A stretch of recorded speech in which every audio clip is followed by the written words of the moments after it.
Alors voici le premier changement que tu dois faire dans ta vie. Tu dois changer l'heure où tu te réveilles. Frère, si tu veux réussir dans ta vie, commence à te réveiller à 4 heures du matin. Commence à te réveiller à 4 heures du matin. Pourquoi? Parce que les gens qui se réveillent à 12 heures, si tu as vécu 50 ans, tu as dormi 25 ans et tu as vécu 25 ans. Donc tu es venu sur la terre pour dormir. On reconnaît les hommes qui veulent changer par leur rage le matin. Un homme qui veut changer, on le voit le matin. Tu sens que Azo Kansaba athlète, tu vois les athlètes qui attendent. Quelqu'un qui veut changer, tu vois le matin déjà, tu sais,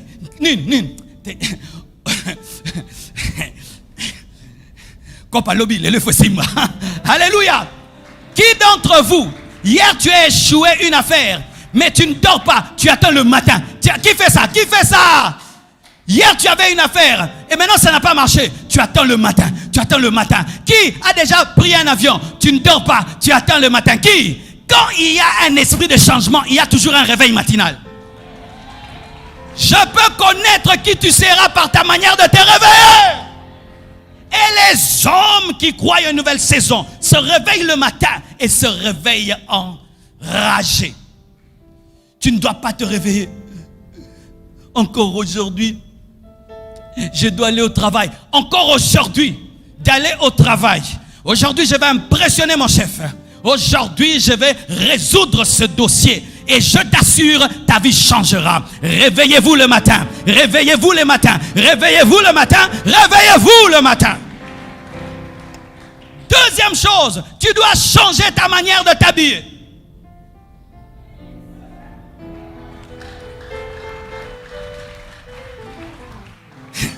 Si tu vas à l'hôpital et tu trouves le grand médecin qui a eu un doctorat aux États-Unis en robe rouge pour t'opérer,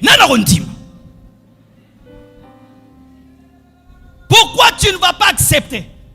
Parce qu'un médecin ne s'habille pas en rouge. Donc à cause du vêtement, tu vas refuser la qualification du médecin. Pareil aussi.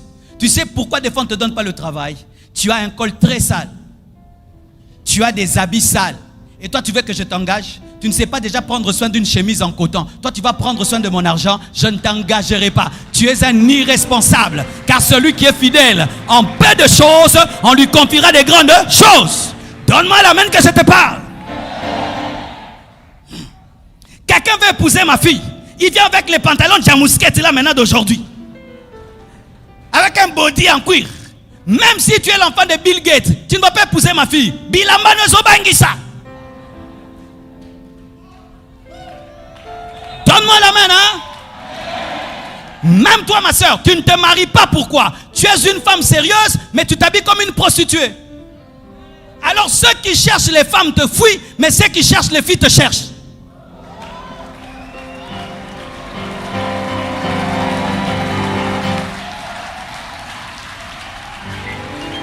Moutazo Luka mère a palin à Luka Rabasiba, là t'as bien. Moutazo Luka moi si a fait à Luka Rabafi. En français, celui qui cherche la maman de parler.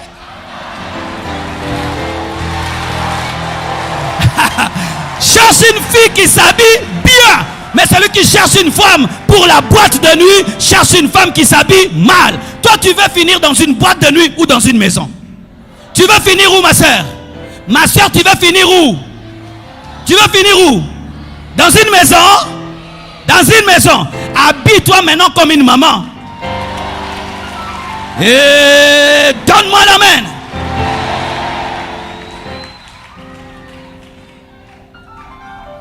Je vous dis la vérité. Vous voyez une femme qui s'habille comme ça, moi je la respecte beaucoup. Ça prouve elle est sûre d'elle. Elle est sûre de sa beauté. Elle n'a pas besoin de montrer quelque chose. Elle sait qu'elle est belle. Mais celles qui montrent sont des tricheuses. Parce que tout le monde peut montrer, mais ce n'est pas tout le monde qui peut cacher.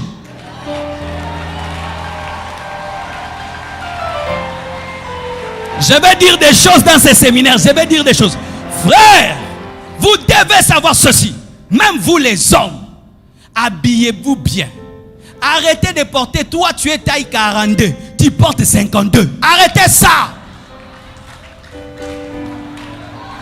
On ne va pas t'engager. On ne va pas t'engager. Habillez-vous sur mesure. 40 c'est 40. 42 c'est 42. Arrête de porter les habits de ton père, les habits de ton grand frère. La tabilama tainayo. Donne-moi l'amen. Tu vas dire, pasteur est en train de délirer. Regardez l'antilope. C'est comment? Sur mesure. Le lion, sur mesure. La girafe.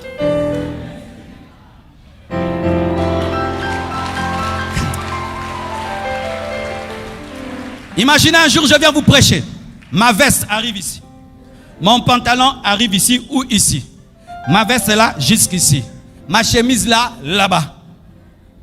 J'ai dit, frères et sœurs. Vrai ou faux? Vrai ou faux? Même Jésus, le jour qui viendra te prendre, sera habillé. Une robe en lin, ceinture en or. Pourquoi? Parce que l'extérieur compte aussi. Imagine Jésus vient nous enlever habillés en noir. L'enlèvement. Nous tous ici, quand nous pensons à l'enlèvement, nous voyons Jésus en quoi? En noir? Maintenant,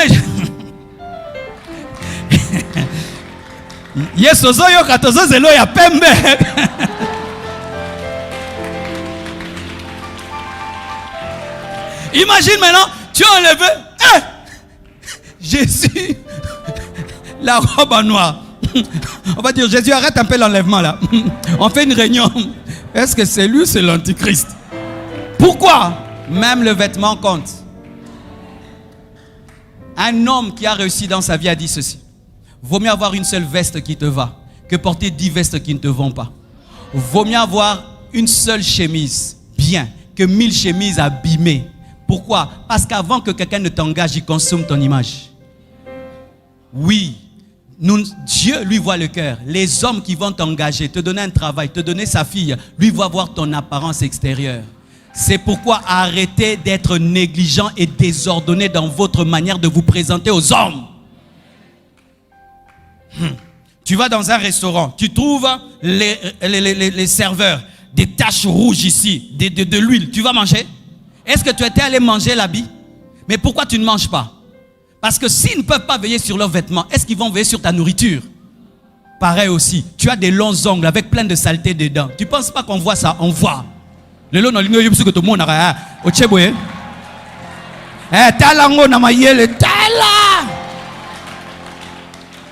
comment toi tu ne l'as pas tes doigts? Qu'est-ce que tu as? Tu vas de nos gens le corona? Tu as des ongles sales. C'est quoi des ongles sales? Tu as des ongles sales. Moi je vais t'engager dans mon restaurant. Ça montre que si tu ne peux pas laver tes ongles, donc il y a beaucoup de choses que tu ne laves pas. Donne-moi la main, je vais parler. Parce que quelqu'un qui se lave la tête, s'il y a la saleté dans les ongles, ça part aussi directement, non? Et certains hommes, vous avez des longs ongles ici, vraiment. Vous coupez tout, ici vous laissez.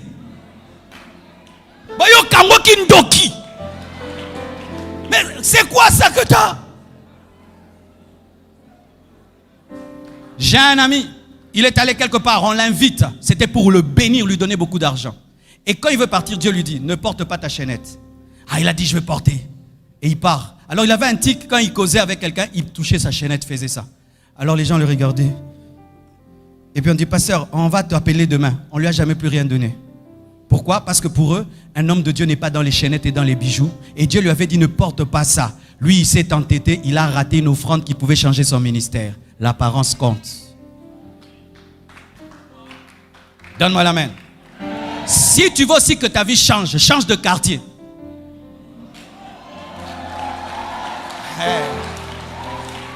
Vous allez dire, pasteur, tu délires. Moi, j'ai quitté Lemba, je suis venu à Limité. J'ai recommencé le ministère à zéro. Dieu m'a dit, mets l'église dans un endroit où tu prêches et tout le monde connaît. Je suis venu. Ton problème, c'est quoi? C'est que tu aimes tellement ton quartier d'enfance, mais le quartier de ton enfance ne t'aime plus.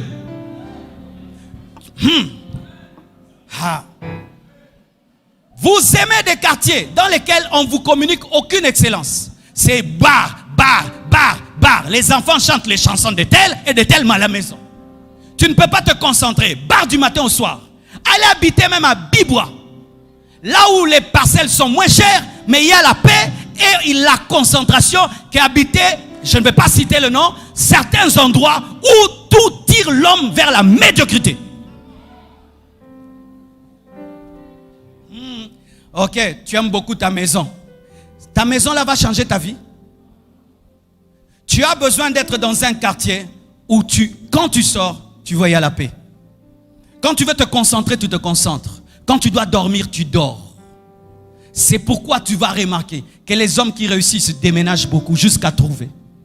Jusqu'à ce que tu vas trouver Rehoboth. Ne t'attache jamais à une maison. Attache-toi à la paix.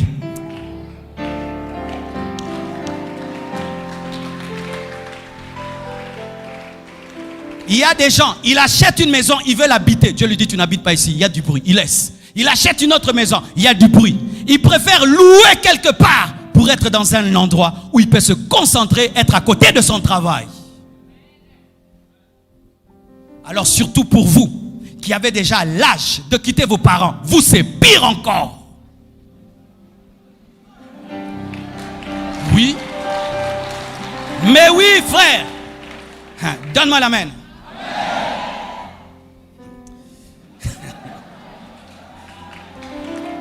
Je veux vous démontrer cela. Tu prends un jeune garçon de 30 ans qui est chez papa. Un autre de 30 ans qui habite son ghetto. Je vous dis, celui qui est dans le ghetto va réussir plus vite. Tu sais pourquoi? Celui qui est chez papa. Papa, le. Papa, yaourt. Papa, l'ampoule. Papier hygiénique. Mais oui, je sais ce que je dis. Hé, na âge na yo. Bazo sombelo bilo rabongo. Quand il va chercher le travail, on dit, on a déjà engagé. Laissez tomber, papa est là. Mais celui qui est dans son ghetto, s'il n'a pas $20, il ne paye pas, on le chasse. S'il n'a pas $20, il n'a pas l'électricité. Des fois, il dort affamé. Hé, moutoua bongo. Tu lui dis, viens, je vais te donner le travail à 7 heures. Il viendra à 5 heures du matin. Tu lui dis, rentre, il dit, je ne rentrerai pas. J'ai besoin de ce travail. Tu dois quitter tes parents. Tu dois quitter un environnement qui te donne la paix pour un environnement qui te donne la guerre afin d'avoir la paix.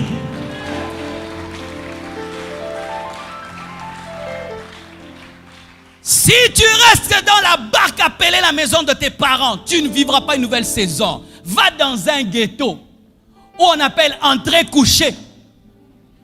Oui, va dans ton entrée couchée. Mais c'est chez toi. Étant donné que tu as la pression du loyer, la pression de l'eau, la pression de l'électricité, tu ne peux pas jouer avec l'argent. Tu ne vas pas t'engager avec une fille rapidement. Pourquoi il y a mon loyer? Donne la main que je te parle.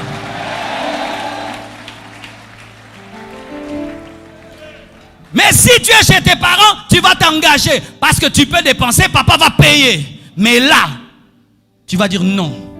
Je dois encore élever mon capital. Je dois encore investir. Tout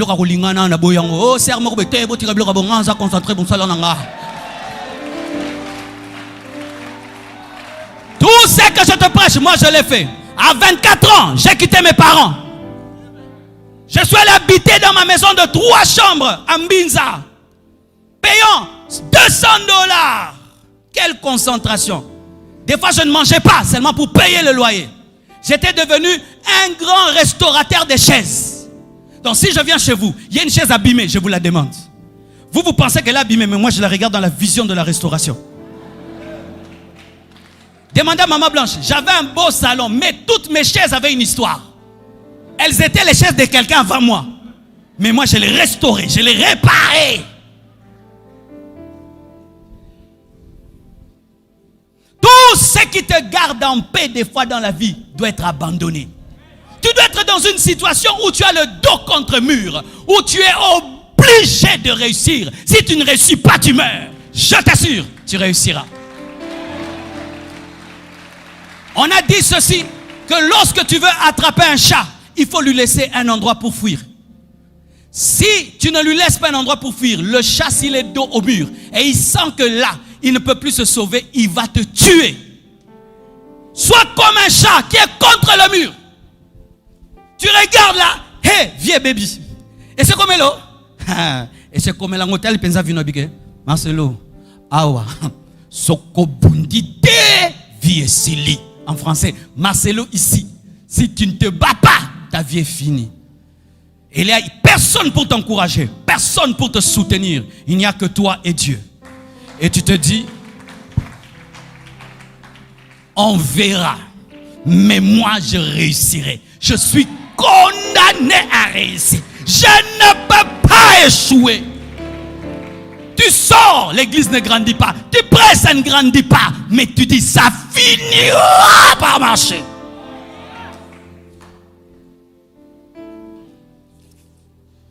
Je veux montrer quelque chose, on finit. J'ai besoin de 2 frères de la chorale. Dis à ton voisin, tu es obligé de réussir. Dis-lui bien. Dis-lui bien. Plus fort que ça. Plus fort que ça. Ça commence à venir. Ça commence à venir. Vous allez dormir sur vos ventres. Dormez sur vos ventres, oui. Ok. Ça, ce sont 2 amis. Pauvres. Les 2 sont pauvres, c'est pourquoi ils sont couchés. Les 2 ne réussissent pas dans la vie. Les 2 échouent. Et maintenant, regardez. Frère, tu vas soulever le frère tout en étant couché. Soulève-le.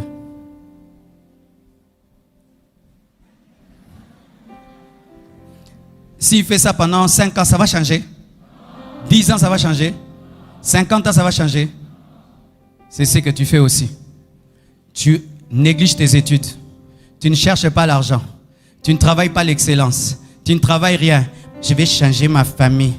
Et cette église, nous allons la construire. Nous construirons ces pays. Nous allons les changer. C'est ce que tu fais.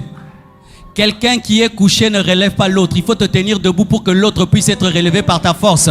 Un pauvre n'est pas un pauvre. Un malade n'est pas un malade. Il faut que tu sois riche pour aider le pauvre. Tu fais des orphelinats, tu construis des choses, mais tu dois réussir. Un homme par terre n'aide pas un homme par terre. Aujourd'hui, au nom de la sainteté, les chrétiens négligent de réussir dans la vie. Mais à la fois, ils disent qu'ils vont soutenir l'œuvre de Dieu. Tu vas nous soutenir comment? Tu vas construire l'église comment? Tu veux. Mais tu n'as pas. Tu vas aider ta famille comment? Tu vas aider tes amis comment? Si vous ne savez pas, en négligeant vos vies, vous négligez la vie des autres. En négligeant ta vie, tu négliges la vie de ta famille, de ton église et de ton pays. La vie de tes enfants. Combien des enfants aujourd'hui souffrent parce que leurs parents étaient négligents? Papa, il a l'argent, il n'a pas géré. Et il est par terre. Les enfants ne vont pas à l'école. La faute. Il est par terre. Mais il veut que les enfants étudient. Comment les enfants vont étudier? Tu as perdu ton travail. Comment les enfants vont étudier? Tu es paresseux. Comment les enfants vont étudier? Tu es peureux. Comment ils vont étudier? Vous deux maintenant, asseyez-vous.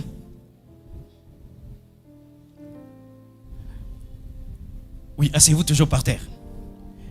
Et voilà maintenant. Certains, les parents les ont aidés. Papa t'a fait étudier. Et puis, tu as fini tes études. Et maman t'a fait étudier. Mais tu es toujours par terre. Ce n'est pas parce que tu as la licence que tu es devenu riche. Donne-moi la main un peu. Je vais un peu te rappeler ça. Parce qu'au Congo, les gens sont orgueilleux des diplômes.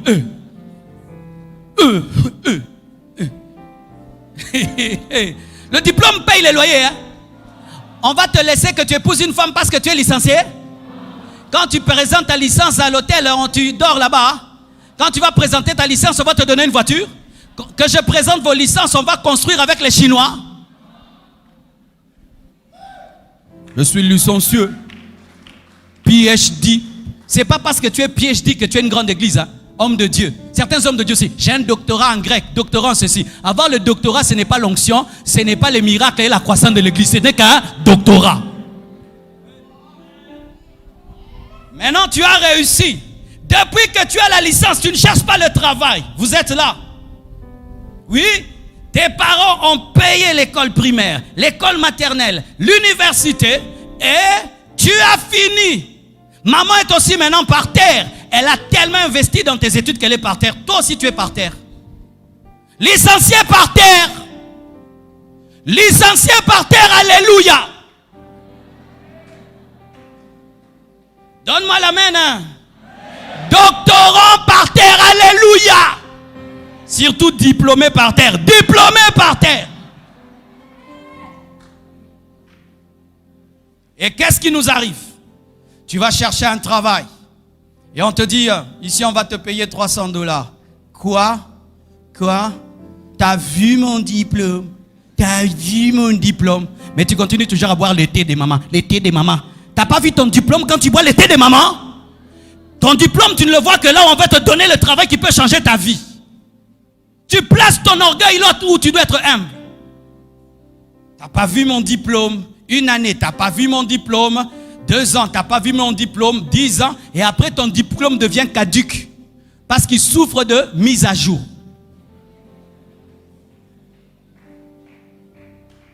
Et maintenant, il devient humble. Et puis, il décide d'accepter même ce travail de $300 et dire, je veux bien faire ce travail. On va me remarquer et progressivement, je deviens grand. Il accepte de s'humilier. Lève-toi. Regardez. Vous avez vu? Quand seulement je lui dis, lève-toi, il a changé de position. Comment tu dis que tu veux changer? On ne voit aucun changement chez toi. Tu parles toujours de la même manière. Tu agis de la même manière. Tu as toujours les mêmes habitudes. Tu as toujours le même caractère. Tu as toujours les mêmes réponses. Tu ne vas pas changer. Lorsqu'un homme veut changer, du coup, il se prépare à faire des choses nouvelles. Pourquoi? Il prépare d'être debout. Et quand tu veux être debout, les mains changent de position. Tiens-toi debout maintenant. N'est-ce pas que ce frère est moins lourd que l'autre, n'est-ce pas? Et ce frère peut taper celui-ci, n'est-ce pas? Mais, lui étant donné qu'il est debout, il peut même transporter quelqu'un qui est plus lourd que lui. Si tu réussis, tu vas aider ton frère, ta soeur, ton père, ta mère, ton quartier. Tiens-le debout. Tiens-le maintenant debout. Ainsi, tu peux soulever les problèmes de ta famille, soulever les problèmes de ton pays. Réussis et tu me feras réussir. Prospère et tu me feras prospérer. Dieu dit à Abraham, je ferai de toi une source de bénédiction. Que Dieu te donne d'être la fierté de tes parents, la fierté de ton pasteur, la fierté de ta famille, la fierté de ta nation. Que Dieu au travers de toi fasse étudier les autres, qu'il puisse donner des loyers aux autres, des logements aux autres. Qu'au travers de toi, tu puisses inspirer toute une génération. Donne-moi un amen.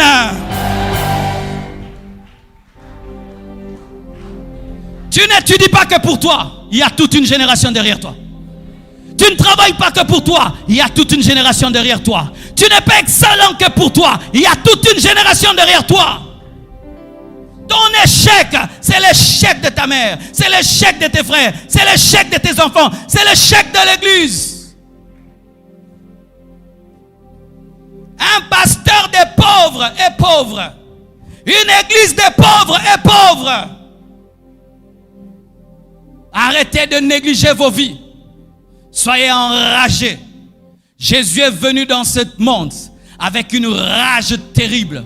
En 3 ans de ministère, mes frères, il a servi plus qu'aucun homme dans ce monde. Il a laissé des traces indélébiles, sans électricité, sans internet, sans télévision ni radio. Yesu tozozoe kana côté, yako sambela non. Jésus ne priait pas, c'est un bosseur. Il ne priait pas seulement, mais c'est un bosseur. Bosser dur.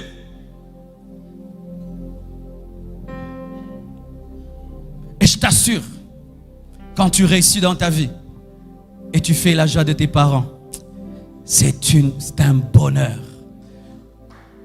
Si ça ne t'est pas encore arrivé, mon frère, c'est parmi les grands bonheurs de la vie. Ou la mère qui t'a engendré, le père qui t'a engendré. Un jour, tu lui donnes la joie. Tu lui dis, repose-toi. Moi, je vais travailler pour toi. Repose-toi. Je m'occupe de toi comme tu t'es occupé de moi. Quand il va te dire, mon fils, que Dieu te bénisse. Même si un sorcier, ça ne marchera pas. Même si un sorcier, ça ne marchera pas.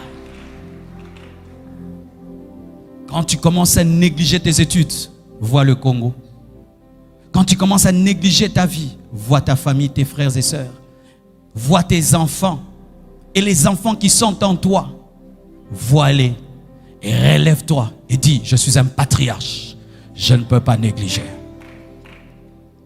Abraham, le patriarche, est né comme tous les autres. Mais son succès, sa foi, a fait de lui le père de la foi. Toi aussi, tu es un patriarche.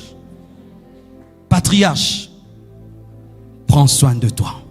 Il y a toute une génération qui va lire ton histoire et qui va dire, si lui l'a fait, nous le ferons aussi.